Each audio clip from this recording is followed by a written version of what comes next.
வணக்கம் and welcome to delight cinemas. இந்த வீடியோவில் பார்த்தீங்கன்னா இப்போ ரீசெண்டாக பென்ஸ் படத்துலேருந்து கேரக்டர் ப்ரோமோ வீடியோ அஃபிஷியலாக ரிலீஸ் பண்ணியிருந்தாங்க. அந்த ப்ரோமோவில் இருக்கக்கூடிய ஒரு சில விஷயங்களாக இருக்கட்டும், பென்ஸ் படத்துக்கான updates, Benz LCU connect, future LCU movies, ஓவராலாக எல்சியூ பற்றி இருக்கக்கூடிய வியூ, இது எல்லாத்தையுமே ஒவ்வொன்றா இந்த வீடியோவில் நம்ம டிஸ்கஸ் பண்ண போகிறோம். ஃபஸ்ட்டு இந்த பென்ஸ் படத்தை எடுத்துக்கிட்டோம் அப்படின்னா, படத்துக்கான பூஜை போட்டு ஷூட்டிங் முன்னாடியே ஸ்டார்ட் ஆகி இப்போ போயிட்டுருக்கு. சென்னை ஷெட்யூல் வந்து முடிகிற ஸ்டேஜுக்கு வந்திருக்கு. அடுத்து பார்த்தீங்கன்னா மூவி டீம் வந்து ராஜஸ்தான், மேங்களூர் இந்த மாதிரி ஒரு சில லொகேஷன்ஸ் வந்து பிளான் பண்ணி வச்சிருக்காங்க. பென்ஸ் படத்தோடைய ஹீரோ ராகவா லாரன்ஸ் யார் கூட டைரக்டா மோத போறாரு, பென்ஸ் படத்தோடைய மெயின் வில்லனை இப்போ அஃபிஷியலா ரிவீல் பண்ணியிருக்காங்க.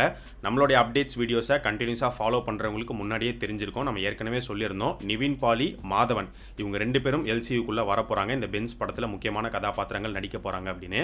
இவங்க ரெண்டு பேர்ல இப்போ மூவி டீம் வந்து படத்தோடைய மெயின் வில்லனான நிவின் பாலியை வந்து அஃபிஷியலாவே வந்து ஒரு கேரக்டர் ப்ரோமோல ரிவீல் பண்ணி விட்டுருக்காங்க. பிரேக்கிங் பேடோடைய தாக்கம் நிறைய ஃபிலிம் மேக்கர்ஸ் கிட்ட இருக்கு. பிரேக்கிங் பேடோடைய ரெஃபரன்ஸ் இப்போ நிறைய படங்கள்ல நம்மளால வந்து பார்க்க முடியுது. ஸோ அதே மாதிரியான ஒரு பிரேக்கிங் பேட் ரெஃபரன்ஸ் இப்போ இந்த பென்ஸ் படத்துக்குள்ளேயுமே கொண்டு வந்திருக்காங்க. பிரேக்கிங் பேட்ல ஹீரோவுடைய கேரக்டர் பேர் வந்து வால்டர். அவர் வந்து சே மை நேம் அப்படிங்கிற மாதிரி சொல்லுவார். அதே மாதிரி இப்போ இந்த கேரக்டர் ப்ரோமோ வீடியோலையும் பார்த்தீங்கன்னா நிவின் பாலி வந்து சே மை நேம் அப்படின்னு சொல்லிட்டு அதுக்கப்புறமா தான் அவருடைய பேர் வால்டர் அப்படிங்கிறத ரிவீல் பண்ணுறாங்க. ஸோ நிவின் பாலி இந்த படத்தில் ட்வின் ஃபிஷ் வால்டராக நடிக்கிறாரு. அது என்ன ப்ரோ ட்வின் ஃபிஷ் எதை ரெப்ரசென்ட் பண்ணுது அப்படின்னு கேட்டிங்கன்னா, மேபி எப்படி ரோலெக்ஸ் வந்து அவர் பண்ணுற பிஸ்னஸ்க்கு ஸ்கார்பியன் சிம்பிளை வந்து அவர் பயன்படுத்துகிறாரோ, அதே மாதிரி இந்த படத்தில் நிவின் பாலி இவர் பண்ணக்கூடிய பிஸ்னஸை ரெப்ரசென்ட் பண்ணுற ஒரு சிம்பிளாக கூட இந்த ட்வின் ஃபிஷ் இருக்கிறதுக்கு வாய்ப்புகள் இருக்குது. நிவின் பாலி இந்த படத்துடைய வில்லன், இதை மட்டும்தான் ரிவீல் பண்ணியிருக்காங்க. இவர் என்ன பண்ணுறாரு அப்படிங்கிறதெல்லாம் எதுவுமே ரிவீல் பண்ணலை. அதெல்லாம் போக போக தான் தெரிய வரும். இந்த ஃபிஷ் கனெக்டெல்லாம் கொண்டு வரதுனால மேபி கடல் சார்ந்து ஏதோ ஒரு விஷயத்தை கடத்துகிற மாதிரி கூட வந்து இருக்கலாம். அண்ட் நிவின் பாலியோடைய காஸ்டியூமில் வந்து பார்த்தீங்கன்னா நிறைய கோல்டு இருக்குது. மேபி கோல்டை கடத்துகிற மாதிரி இருக்கலாம். மீனுக்குள்ளேயே வந்து கோல்டையோ இல்லை வேறு ஏதோ சில பொருட்களை வந்து கடத்தி எடுத்துகிட்டு போகிற மாதிரிலாம் இருக்கலாம். இதெல்லாம் ஒரு கெஸ் மட்டும் தான். படம் வந்தால் தான் எக்ஸாக்டாக இவர் என்ன பண்ணுறாருங்கிறது தெரிய வரும். இன்னொரு பக்கம் இந்த ட்வின் ஃபிஷ் அப்படிங்கிறது நிவின் பாலியோடைய கேரக்டரை ரெப்ரசென்ட் பண்ணுற விதமாகவும் இருக்கலாம் அப்படின்னு சொல்லப்படுது. ஏன்னா இப்போ இந்த வீடியோவில் வந்து பார்த்தீங்கன்னா ரெண்டு நிவின் பாலியை வந்து காமிச்சிருக்காங்க. இதை பார்த்துட்டு நிறைய பேர் சொல்கிற விஷயம் என்ன அப்படின்னு பார்க்கும்போது, டியூல் ரோலாக இருக்கிறதுக்கு வாய்ப்புகள் இருக்குது அப்படிங்கிற மாதிரி தான் பேசப்படுது. பட் எனக்கு தெரிஞ்சு டியூல் ரோலாக இருக்குமான்னு தெரியல. ஒரே சிங்கிள் ரோலாக தான் இருக்கும்னு நினைக்கிறேன். அப்புறம் எதுக்காக ப்ரோ ரெண்டு நிவின் பாலியை இந்த ப்ரோமோவில் காமிச்சிருக்காங்க அப்படின்னு கேட்டிங்கன்னா, இப்போ வால்டர் அப்படிங்கிற இந்த கேரக்டர் இவ்வளோ பெரிய ஆளாக இருக்கிற மாதிரி காட்டுறாங்க. கண்டிப்பாக வால்டருக்கு ஒரு பேக் ஸ்டோரி இருக்கும். அவர் வந்து ஸ்க்ராட்ச்லேருந்து என்னென்ன தொழில் பண்ணி இப்போ இந்த இடத்துக்கு வந்திருக்காரு அப்படிங்கிற ஒரு ஜேர்னி இருக்கும். ஸோ வால்டருடைய பாஸ்ட் லைஃபை ரிஃப்ளெக்ட் பண்ணுற விதமாக தான் இந்த இன்னொரு நிவின் பாலியை காமிச்சிருக்காங்க அப்படின்னு எனக்கு தோணுது. ஏன்னா இந்த இன்னொரு நிவின் பாலி அவருடைய லுக் அண்ட் அப்பியரன்ஸே நீங்கள் பார்த்தீங்கன்னா ரொம்ப சிம்பிளாக இருப்பார். கழுத்தில் துண்டு போட்டுட்டு டிஷர்ட்டு லுங்கி அப்படின்னு இருப்பார். இவரை பார்க்குறதுக்கே வந்து ரொம்ப ஏதோ ஒரு சின்ன வேலை, ஒரு கூலி வேலை செய்கிற ஒரு நபராக தான் வந்து காட்டப்படுறாரு. வால்டருடைய பாஸ்ட்டாக தான் இது இருக்கணும். இவங்க ரெண்டு பேருக்கும் பார்த்தீங்கன்னா முகத்தில் ஒரே மாதிரி கீரல் இருக்கும், கையில் ஒரே மாதிரி டேட்டு இருக்கும். ஸோ வால்டருடைய பாஸ்ட்டை ரிஃப்ளெக்ட் பண்ணுற விதமாக ஒரு கான்செப்டாக தான் இந்த ப்ரோமோவை இவங்க உருவாக்கியிருக்காங்க அப்படின்னு எனக்கு தோணுது. பொதுவாக லோகேஷ் கனகராஜ் வந்து அவருடைய படங்களில் ஹீரோஸோடைய கையில் காப்பை போட்டு விட்டுருவாரு. பட் இந்த தடவை பென்ஸ் படத்தை பொறுத்த வரைக்கும் வில்லன் நிவின் பாலி கையில் காப்பை கொடுத்து விட்டுருக்காரு. ஸோ சேரில் உட்காந்துட்டு இருக்கிற நிவின் பாலி அவருடைய கையில் பார்த்தீங்கன்னா அவர் காப்பு போட்டிருப்பாரு.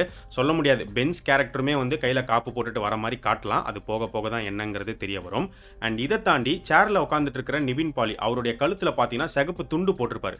துண்டு வந்து சாதாரணமாக எல்லாருமே போடுறதான ப்ரோ அப்படின்னு நீங்கள் கேட்கலாம். ஆனால் எல்சியூவை பொறுத்த வரைக்கும் மேபி இந்த துண்டு மூலிமா இவங்க ஒரு ஹிண்ட் கொடுத்துருக்கிறதுக்கும் வாய்ப்புகள் இருக்குது. இல்லாமலும் வந்து போகலாம். இது ஒரு கெஸ் தான். நார்மல் காஸ்டியூமாக கூட இந்த துண்டு கொடுத்துருக்கலாம். ஆனால் இன்னொரு பக்கம் பார்த்தோம் அப்படின்னா எல்சியூவில் இதுக்கு முன்னாடி வந்த லியோ படத்தில் தாசன் கோ ஃபேக்ட்ரியில் வேலை செய்கிற முக்காவாசி பேர் எனக்கு தெரிஞ்சு எல்லாருமே பார்த்தீங்கன்னா கழுத்தில் சிகப்பு துண்டு போட்டிருப்பாங்க.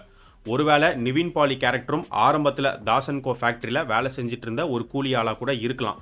அப்படி கூட எல்சியூ கனெக்டை இந்த பென்ஸ்குள்ளே கொண்டு வரதுக்கு வாய்ப்புகள் இருக்குது. வேறு எந்தெந்த வகையில் கொண்டு வர போகிறாங்க அப்படிங்கிறது தெரியல.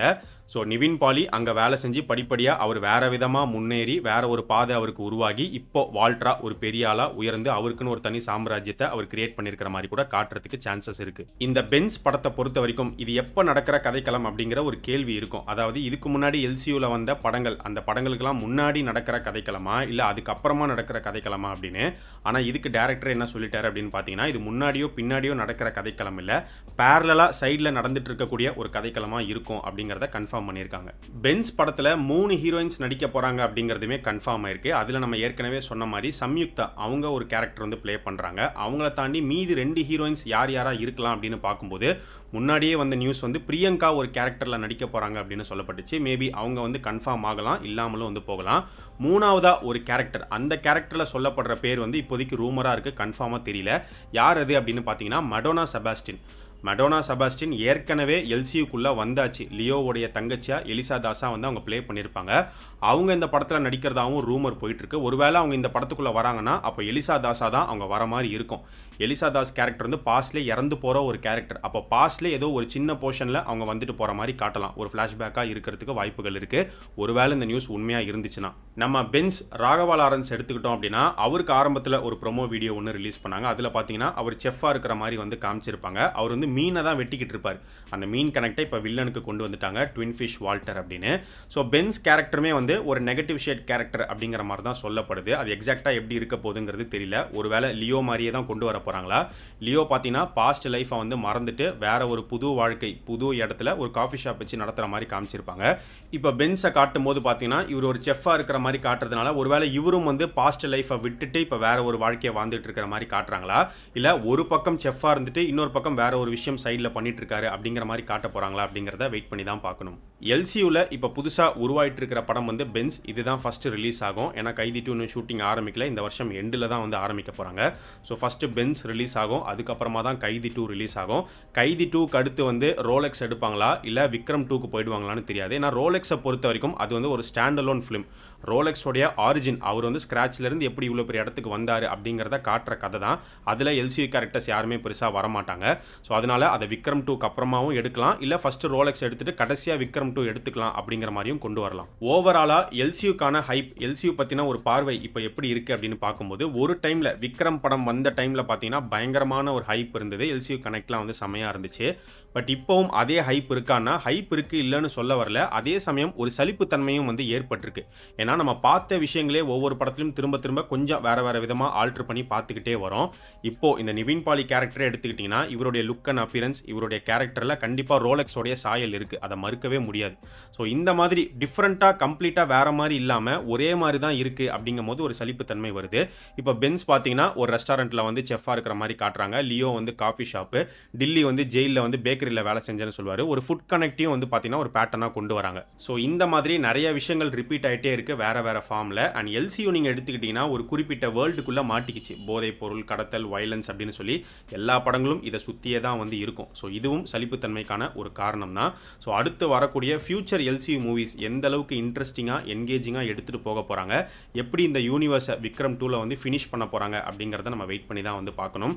இப்போ அடுத்து கைதி 2க்கு தான் பார்த்தீங்கன்னா ஒரு பெரிய எதிர்பார்ப்பு இருக்குது. ஆக்சுவலாக கைதி அளவுக்கு கைதி 2 வருமா அப்படிங்கிறதே சந்தேகம் தான். ஏன்னா எவ்வளோ கொடுத்தாலும் பத்தாது அப்படிங்கிற மாதிரி லோகேஷ் கனகராஜே சொல்லியிருந்தாரு. அந்த அளவுக்கு கைதி 2க்கு வந்து ஒரு பெரிய எக்ஸ்பெக்டேஷன் இருக்குது. ஆனால் கைதி 2 வந்து பார்த்தீங்கன்னா ப்ரீக்வலாகவும் இருக்கும், சீக்வலாகவும் இருக்குங்கிற மாதிரி அவர் சொல்லியிருக்காரு. ஸோ கரெக்டாக அதை பேலன்ஸ் பண்ணி ப்ராப்பரான ஒரு சீக்வலாக வந்து அவர் ப்ரெசென்ட் பண்ணணும். எப்படி பண்ண போகிறாரு அப்படிங்கிறது தெரியல. ஸோ நீங்கள் எல்சியூவை பற்றி, ஃபியூச்சர் எல்சியூ படங்களை பற்றி, இந்த பென்ஸ் படத்தை பற்றி உங்களுடைய கருத்து என்ன, உங்களுடைய ஒப்பீனியனை மறக்காமல் இந்த வீடியோவுடைய கமெண்ட் செக்ஷனில் சொல்லுங்கள்.